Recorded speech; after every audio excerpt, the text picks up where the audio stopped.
Chapter 17 of Frankenstein by Mary Shelley. The being finished speaking, and fixed his looks upon me in expectation of a reply. But I was bewildered, perplexed, and unable to arrange my ideas sufficiently to understand the full extent of his proposition. He continued, "You must create a female for me, with whom I can live in the interchange of those sympathies necessary for my being. This you alone can do, and I demand it of you, as a right which you must not refuse to concede."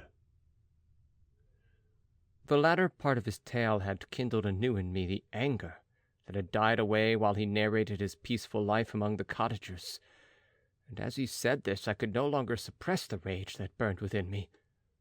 "I do refuse it," I replied, "and no torture shall ever extort a consent from me. You may render me the most miserable of men, but you shall never make me base in my own eyes. Shall I create another like yourself, whose joint wickedness might desolate the world? Begone! I have answered you. You may torture me, but I will never consent." "You are in the wrong," replied the fiend. "and instead of threatening, I am content to reason with you. I am malicious because I am miserable. Am I not shunned and hated by all mankind? You, my creator, would tear me to pieces in triumph. Remember that, and tell me why I should pity man more than he pities me. You would not call it murder if you could precipitate me into one of those ice rifts, and destroy my frame, the work of your own hands. Shall I respect man when he contemns me? Let him live with me in the interchange of kindness, and instead of injury, I would bestow every benefit upon him with tears of gratitude at his acceptance. But that cannot be. The human senses are insurmountable barriers to our union. Yet mine shall not be the submission of abject slavery. I will revenge my injuries. If I cannot inspire love, I will cause fear, and chiefly towards you, my arch-enemy, because my creator, do I swear, inextinguishable hatred. Have a care. I will work at your destruction, nor finish until I desolate your heart, so that you shall curse the hour of your birth." A fiendish rage animated him as he said this. His face was wrinkled into contortions too horrible for human eyes to behold. But presently he calmed himself and proceeded. "I intended to reason. This passion is detrimental to me, for you do not reflect that you are the cause of its excess. If any being felt emotions of benevolence toward me, I should return them 100 and 100-fold. For that one creature's sake, I would make peace with the whole kind. But I now indulge in dreams of bliss that cannot be realized. What I ask of you is reasonable and moderate. I demand a creature of another sex, but as hideous as myself. The gratification is small, but it is all that I can receive, and it shall content me. It is true, we shall be monsters, cut off from all the world. But on that account we shall be more attached to one another. Our lives will not be happy, but they will be harmless, and free from the misery I now feel. Oh, my creator, make me happy. Let me feel gratitude toward you for one benefit. Let me see that I excite the sympathy of some existing thing. Do not deny me my request." I was moved. I shuddered when I thought of the possible consequences of my consent, but I felt that there was some justice in his argument. His tale and the feelings he now expressed proved him to be a creature of fine sensations. And did I not, as his maker, owe him all the portion of happiness that it was in my power to bestow? He saw my change of feeling and continued, "If you consent, neither you nor any other human being shall ever see us again. I will go to the vast wilds of South America. My food is not that of man. I do not destroy the lamb and the kid to glut my appetite. Acorns and berries afford me sufficient nourishment.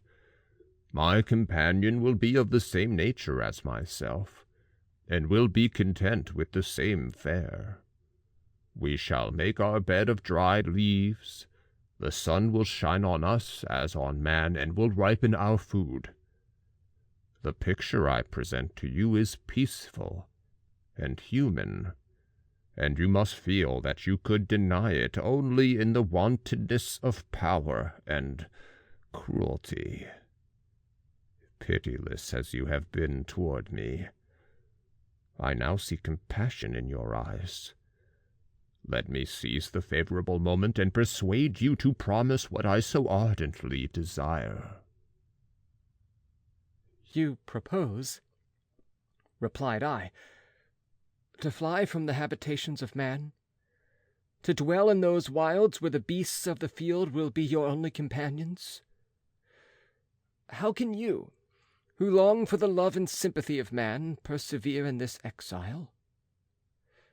You will return, and again seek their kindness, and you will meet with their detestations.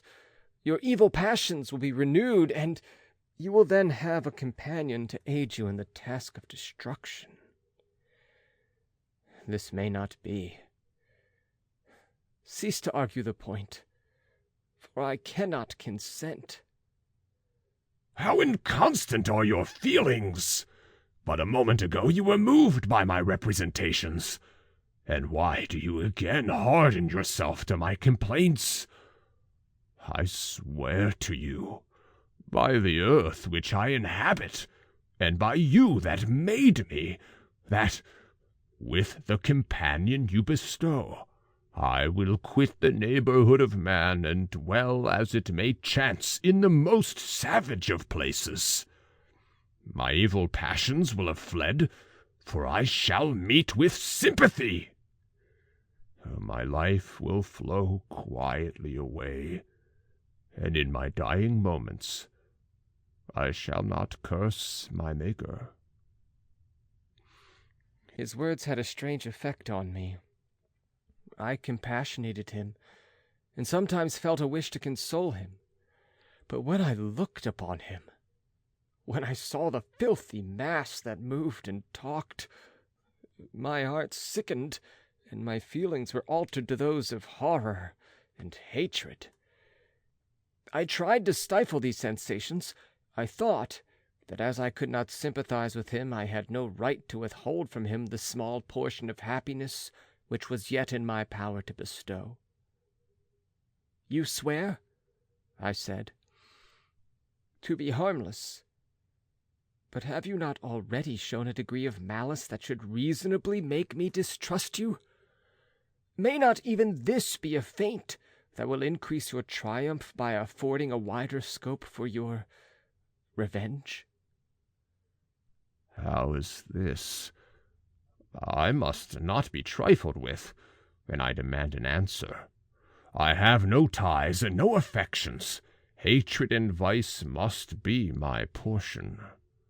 The love of another will destroy the cause of my crimes, and I shall become a thing of whose existence everyone will be ignorant. My vices are the children of a forced solitude that I abhor, and my virtues will necessarily arise when I live in communion with an equal. I shall feel the affections of a sensitive being, and become linked to the chain of existence and events from which I am now excluded." I paused some time to reflect on all he had related, and the various arguments which he had employed. I thought of the promise of virtues which he had displayed on the opening of his existence, and the subsequent blight of all kindly feeling by the loathing and scorn which his protectors had manifested toward him.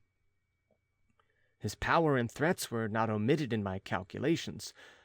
A creature who could exist in the ice caves of the glaciers, and hide himself from pursuit among the ridges of inaccessible precipices, was a being possessing faculties it would be vain to cope with. After a long pause of reflection, I concluded that the justice due both to him and my fellow creatures demanded of me that I should comply with his request. Turning to him, therefore, I said, "I consent to your demand, on your solemn oath to quit Europe forever, and every other place in the neighborhood of man, as soon as I shall deliver into your hands a female who will accompany you in your exile."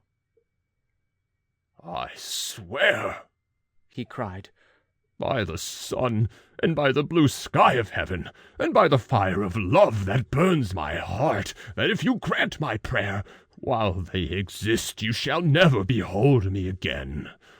Depart to your home, and commence your labors. I shall watch their progress with unutterable anxiety, and fear not, but that when you are ready I shall appear." Saying this, he suddenly quitted me, fearful perhaps of any change in my sentiments. I saw him descend the mountain with greater speed than the flight of an eagle, and quickly lost among the undulations of the sea of ice. His tale had occupied the whole day, and the sun was upon the verge of the horizon when he departed. I knew that I ought to hasten my descent toward the valley, as I should soon be encompassed in darkness, but my heart was heavy and my steps slow. The labor of winding among the little paths of the mountains, and fixing my feet firmly as I advanced, perplexed me. Occupied as I was by the emotions which the occurrences of the day had produced, night was far advanced when I came to the halfway resting place, and seated myself by the fountain. The stars shone at intervals as the clouds passed from over them. The dark pines rose before me, and every here and there a broken tree lay on the ground. It was a scene of wonderful solemnity, and stirred strange thoughts within me. I wept bitterly, and clasping my hands in agony, I exclaimed, "Oh, stars and clouds and winds, ye are all about to mock me. If ye really pity me, crush sensation and memory. Let me become as naught. But if not, depart, depart, and leave me in darkness." These were wild and miserable thoughts, but I cannot describe to you how the eternal twinkling of the stars weighed upon me, and how I listened to every blast of wind, as if it were the dull, ugly Siroc on its way to consume me. Morning dawned before I arrived at the village of Chamonix. I took no rest, but returned immediately to Geneva. Even in my own heart I could give no expression to my sensations. They weighed on me with a mountain's weight, and their excess destroyed my agony beneath them. Thus I returned home, and entering the house, presented myself to the family. My haggard and wild appearance awoke intense alarm, but I answered no question. Scarcely did I speak. I felt as if I were placed under a ban, as if I had no right to claim their sympathies, as if never more might I enjoy companionship with them. Yet even thus I loved them to adoration, and to save them I resolved to dedicate myself to my most abhorred task. The prospect of such an occupation made every other circumstance of existence pass before me like a dream, and that thought only had to me the reality of life.